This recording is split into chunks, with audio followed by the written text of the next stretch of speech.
विजयगढ़ रियासत के एक छोटे से गांव में माधव नाम का एक सीधा साधा, मेहनती और ईमानदार किसान रहता था। वो अपनी पत्नी राधिका के साथ अपने खेत में बैठा हुआ था। देखना, हमारी फसल इस साल भी बहुत अच्छी होगी। हाँ राधिका, इस बार तो मौसम भी हमारे साथ है। भगवान ने चाहा तो इस बार अच्छी कमाई होगी। तब हम घर की मरम्मत भी करवा लेंगे और मैं सोच रही थी छोटे वाले खेत में आम के पेड़ भी लगा देंगे, कुछ कमाई वहाँ से भी आएगी। तुम्हारे सपने भी बड़े प्यारे हैं राधिका, जरूर लगाएंगे। दोनों खुश थे, लेकिन उन्हें क्या पता था कि उनकी खुशियों को किसी की नजर लगने वाली है। मैं तुम्हें एक बात बताना तो भूल ही गई, घर में लकड़ियाँ खत्म हो गई हैं। अरे चिंता मत करो, मैं कल सुबह सबसे पहले जंगल में लकड़ियाँ काटने के लिए चला जाऊंगा। चलो अब घर चलते हैं। अगली सुबह माधव लकड़ियाँ काटने के लिए शांतिवन नाम के जादुई जंगल चला गया। जंगल में पहुंचकर वो अपने लिए एक सूखे पेड़ को ढूंढ रहा था। ये जंगल तो सच में बहुत अलग है, कितना शांत। शायद इसीलिए इसका नाम शांतिवन है। वो इधर-उधर देखता है और उसे एक सूखा पेड़ नजर आता है। हाँ, यही ठीक रहेगा। सूखा भी है और मजबूत भी। मुझे अच्छी लकड़ियाँ मिल जाएंगी। लेकिन तभी माधव की नजर झाड़ियों के बीच एक घायल पड़े खरगोश पर पड़ी। वो दर्द से कराह रहा था। अरे ये बेचारा खरगोश कितना घायल हो गया है। वो तुरंत कुल्हाड़ी नीचे रख देता है और धीरे-धीरे खरगोश के पास जाता है। डर मत, मैं तुम्हें कोई नुकसान नहीं पहुंचाऊंगा। लगता है किसी जंगली जानवर ने हमला किया है। रुको, मैं तुम्हारी मदद करता हूँ। उसी समय वहाँ एक दिव्य साधु आ पहुँचे। कौन हो तुम और इस खरगोश से क्या बातें कर रहे हो? प्रणाम साधु महाराज, मैं तो बस लकड़ियाँ काटने के लिए जंगल में आया था। इस घायल खरगोश को देखा तो इसके ऊपर तरस आ गया। लगता है किसी जानवर ने हमला किया है।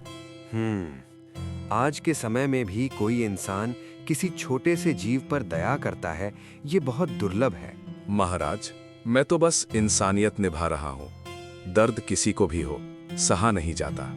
बेटा, ये कोई साधारण जंगल नहीं है और ये खरगोश भी साधारण नहीं है। क्या मतलब महाराज? ये खरगोश शांतिवन का एक जादुई जीव है और ये इस जादुई जंगल में आने वाले खतरों से यहाँ की रक्षा करता है। इसके पास जादुई दृष्टि है, ये आने वाले खतरों को पहले से जान लेता है। क्या? मैंने तो बस कहानियों में सुना था कि इस जंगल में जादुई संरक्षक रहते हैं। क्या ये सच है? हाँ, ये बात सच है, लेकिन हर किसी को इनका दर्शन नहीं होता। केवल वही इंसान इन्हें देख सकता है जिसका मन साफ और नीयत सच्ची हो। तभी वो खरगोश माधव के पास आता है और उसे कुछ कहने की कोशिश करता है। अरे, ये खरगोश मुझसे क्या कहना चाहता है? लगता है इसे भूख लगी है। मुझे इसे कुछ खाने को देना चाहिए। माधव उसे चने देता है, पर खरगोश नहीं खाता। मुझे लगता है ये खरगोश कुछ और कहना चाहता है। साधु अपनी दिव्य शक्ति का प्रयोग करते हैं और खरगोश से सुनहरी रोशनी निकलने लगती है। माधव, तुम पर एक बड़ी विपदा आने वाली है। अरे, ये तो सच में बोलने लगा। हाँ, मैंने अपनी दिव्य शक्ति से इसे बोलने की ताकत दे दी है। अब तुम इससे बातें भी कर सकते हो। माधव, तुमने मेरी मदद की है। जब मैं दर्द में था, तब तुमने बिना सोचे मेरी सहायता की। मैंने तो बस इंसानियत निभाई है, ये मेरा फर्ज था।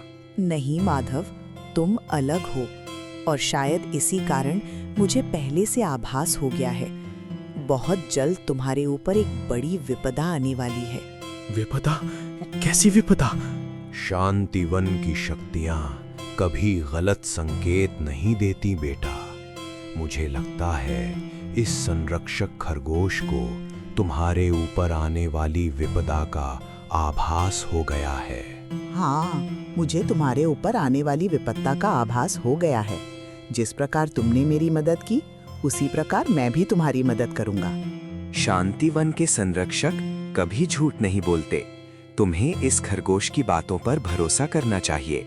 माधव साधु की बातों को मानते हुए उस खरगोश को लेकर अपने घर की ओर चल दिया। माधव जब अपने घर पहुंचा तो तो राधिका उसे अकेले के बजाय एक खरगोश के साथ देखकर हैरान रह गई। अरे, मैंने तो तुमसे लकड़ियाँ लाने को कहा था और तुम इस नन्हे से खरगोश को ले आए। और लकड़ियाँ कहाँ हैं? राधिका, लकड़ियों की चिंता छोड़ो।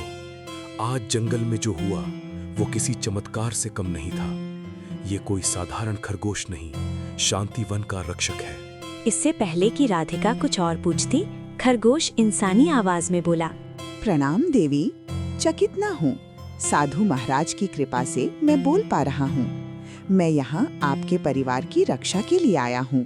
राधिका डर के मारी पीछे हट गई, लेकिन माधव ने उसे पूरी बात बताई। वहीं दूसरी ओर राज्य का दृश्य दिखाई देता है। विजयगढ़ के राजा और उनके मंत्रीगण दरबार में बैठे थे। दरबार में गंभीरता छाई हुई थी। सैनिक, दरबारी और अन्य अधिकारी अपनी अपनी जगह पर खड़े थे। इस वर्ष कुछ इलाकों में फसल अच्छी हुई है, लेकिन कई गांव अब भी कठिनाई में है। हमें ऐसा निर्णय लेना होगा जिससे पूरे राज्य का भला हो। राजा की बात सुनकर मंत्री विराज के चेहरे पर हल्की सी मुस्कान आ गई, जैसे वो इसी पल का इंतजार कर रहा हो। विराज बाहर से तो विनम्र और वफादार दिखता था, लेकिन अंदर ही अंदर वो लालच से भरा हुआ था। महाराज, यदि आज्ञा हो तो मैं एक उपाय प्रस्तुत कर सकता हूँ। कहो मंत्री, क्या सुझाव है तुम्हारा? महाराज, जिन किसानों की फसल इस वर्ष बहुत अच्छी हुई है, उनसे आधी उपज राजकोष में जमा करवा ली जाए। फिर उस अनाज को गरीब और जरूरतमंद लोगों में बांट दिया जाए। दरबार में हल्की सी फुसफुसाहट होने लगी। कुछ दरबारी सहमत थे, तो कुछ के चेहरे पर संदेह था। महाराज, ये निर्णय कहीं मेहनती किसानों के साथ अन्याय तो नहीं होगा? मंत्री तुरंत बीच में बोल पड़ा। अन्याय नहीं, त्याग। जो ज्यादा कमा रहे हैं उनका कर्तव्य है कि वे राज्य के लिए कुछ दें। यही सच्ची सेवा है। राजा गहरी सोच में डूब गया। कुछ क्षणों तक दरबार में सन्नाटा छा गया। तुम्हारी बात में तर्क है मंत्री, लेकिन क्या ये सच में सभी के हित में होगा? मंत्री थोड़ा आगे बढ़ा। उसकी आंखों में चालाकी साफ झलक रही थी। महाराज, आप अपनी प्रजा के पिता समान हैं। कभी कभी पिता को कठिन निर्णय लेने पड़ते हैं ताकि सभी संतानें समान रूप से खुश रह सकें। ये सुनकर राजा का मन डगमगा गया। कुछ पल बाद उसने निर्णय सुना दिया। ठीक है, आज से आदेश जारी किया जाता है।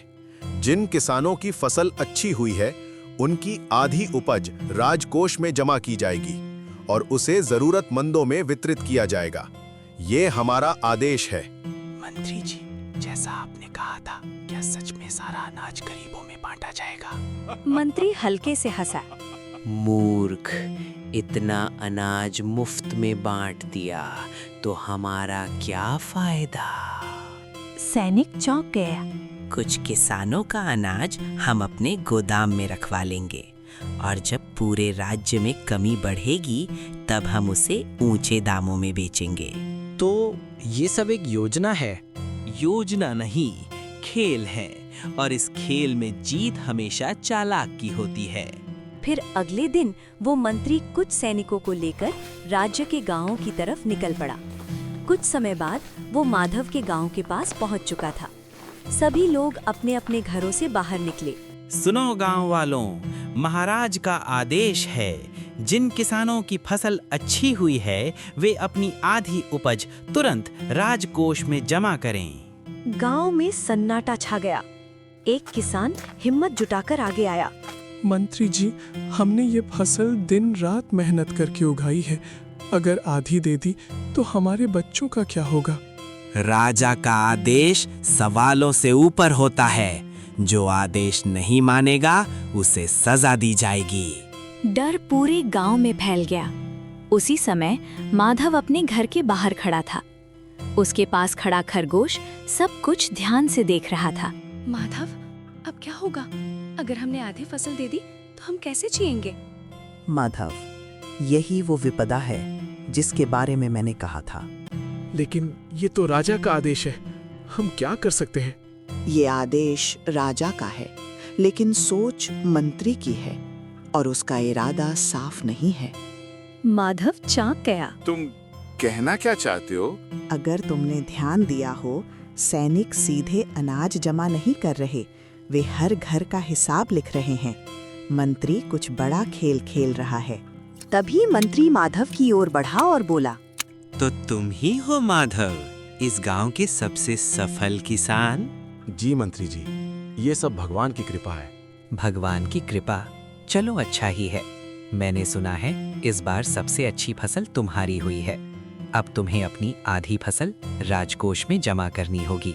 फिर मंत्री थोड़ा चुप होकर बोला, अगर तुम चाहते हो कि तुम्हारी आधी फसल राजकोष में ना जाए तो अपनी फसल का कुछ भाग मुझे दे दो। मैं दिखा दूंगा कि इस बार तुम्हारी फसल अच्छी नहीं हुई है। मंत्री की बात सुनकर माधव सन्न रह गया। मंत्री जी, ये तो सरासर धोखा होगा। महाराज ने प्रजा के भले के लिए राजकोष भरने का आदेश दिया है और आप मुझे चोरी का रास्ता दिखा रहे हैं। मंत्री का चेहरा गुस्से से भर गया। मूर्ख किसान, ईमानदारी पेट नहीं भरती। अगर तुमने मेरी बात नहीं मानी तो न केवल तुम्हारी फसल जब्त कर ली जाएगी, बल्कि तुम्हें राजद्रोह के आरोप में काल कोठरी में डाल दिया जाएगा। सोच लो तुम्हारी पत्नी का क्या होगा। ये सुनकर माधव सर पकड़कर बैठ गया। तभी वो खरगोश माधव के पास आया और फुसफुसाते हुए बोला, हाँ कर दो, नहीं तो तुम्हें सजा होगी और कारागाह में रहना पड़ेगा। लेकिन माधव को कारागार मंजूर था, बेईमानी नहीं। उसने खरगोश की बात नहीं सुनी। सैनिकों, इस ढीठ किसान को अभी इसी वक्त बंदी बना लो। इसने न केवल महाराज के आदेश का अपमान किया है, बल्कि राजकोष की चोरी करने की भी कोशिश की है। इसे ले जाओ और काल कोठरी में डाल दो। सैनिक आगे बढ़े और माधव को अपने साथ ले जाने लगे। उन्होंने माधव को काल कोठरी में डाल दिया। हे भगवान, क्या अच्छी फसल उगाना भी गुनाह है इस राज्य में? क्या होगा ऐसे राजा और ऐसे राज्य का? तभी वहाँ फुदकता हुआ वो खरगोश आ गया। मैंने तुम्हें उस समय समझाया था, लेकिन तुमने मेरी बात नहीं मानी। मित्र, अगर मैं तुम्हारी बात मान लेता तो शायद आज मैं अपने खेत में होता, लेकिन मेरी आत्मा मुझे हर पल धिक्कारती। शरीर को तो सलाखों के पीछे कैद किया जा सकता है, पर मैं अपने ईमान को कैद नहीं होने दे सकता था। कल तुम्हें महाराज के सामने ले जाया जाएगा, तब तुम उनसे अपनी बेगुनाही की भीख मत मांगना। लेकिन ऐसे तो महाराज मुझे कड़ी सजा देंगे। उसकी चिंता मत करो, बस जैसा जैसा मैं बताऊंगा तुम्हें वैसा ही करना है। महाराज, ये दुष्ट किसान माधव है। इसकी फसल अच्छी हुई थी, लेकिन इसने राजकोष में अपनी फसल का कुछ भाग देने से मना कर दिया। मूर्ख किसान, क्या तुम्हारी इतनी हिम्मत जो तुम राजा के आदेश का पालन ना करो? तुम्हें कड़ी से कड़ी सजा मिलेगी। महाराज, मैं क्षमा प्रार्थी हूँ, पर मुझ पर यह आरोप झूठा लगाया गया है। झूठा? तुम ये कहना चाहते हो कि हमारे सबसे भरोसेमंद मंत्री झूठ बोल रहे हैं? क्या तुम्हारे पास अपनी बात को साबित करने का कोई आधार है? बिल्कुल नहीं महाराज, मैं बिल्कुल सच बोल रहा हूँ। आप चाहें तो मैं इसका प्रमाण भी दे सकता हूँ। तो बोलो माधव, क्या प्रमाण है तुम्हारे पास? यदि तुम अपनी बात सिद्ध न कर सके तो दंड और भी भयानक होगा। महाराज, सत्य को सिद्ध करने के लिए मुझे केवल आपके साथ मंत्री जी के निजी निवास के पीछे बने उस गुप्त गोदाम तक चलना होगा। मेरा इस साल का सारा अनाज वहीं रखा है। झूठ, सरासर झूठ। महाराज, ये किसान अपनी खाल बचाने के लिए मुझ पर कीचड़ उछाल रहा है। सच्चाई का फैसला बातों से नहीं, प्रत्यक्ष प्रमाण से होगा। सेनापति, रथ तैयार करो। फिर राजा, मंत्री और माधव मंत्री के गुप्त गोदाम की ओर चल पड़े। कुछ समय बाद वे सब मंत्री के गुप्त गोदाम पहुंच गए। ये क्या है मंत्री? क्या यही तुम्हारा राजधर्म है? किसानों का खून पसीना यहाँ सड़ रहा है और तुम मुझे कह रहे थे कि फसल कम हुई है। महाराज, मुझे क्षमा करें, ये सब एक गलती है। महाराज, असली प्रमाण तो यहाँ है। मंत्री, तूने न केवल मेरी प्रजा का निवाला छीना, बल्कि मेरा विश्वास भी तोड़ा है। जो हाथ किसानों की मेहनत चुलाते हैं, उन्हें दरबार में रहने का कोई अधिकार नहीं। महाराज, मुझ पर दया करें, मैं सारा अनाज वापस कर दूंगा। मुझे माफ करें महाराज। सैनिकों, इस भ्रष्ट मंत्री को अभी इसी वक्त काल कोठरी में डाल दो। इसकी सारी निजी संपत्ति जब्त कर ली जाए। माधव, तुम्हारी ईमानदारी और साहस ने आज विजयगढ़ को एक बड़े पाप से बचा लिया। आज से तुम्हें राजकीय संरक्षक किसान का पद दिया जाता है। महाराज, ये सब आपकी कृपा और उस सत्य की जीत है जो कभी नहीं छुपता। मित्र, आज जो कुछ भी हुआ वो केवल तुम्हारी वजह से है। तुम अपनी बुद्धिमानी से मेरा साथ न देते तो आज मैं अपराधी बनकर काल कोठरी में सड़ रहा होता। आपने न केवल हमारे घर की खुशियां बचाई, बल्कि पूरे विजयगढ़ को एक भ्रष्ट मंत्री के चंगुल से आजाद करा दिया।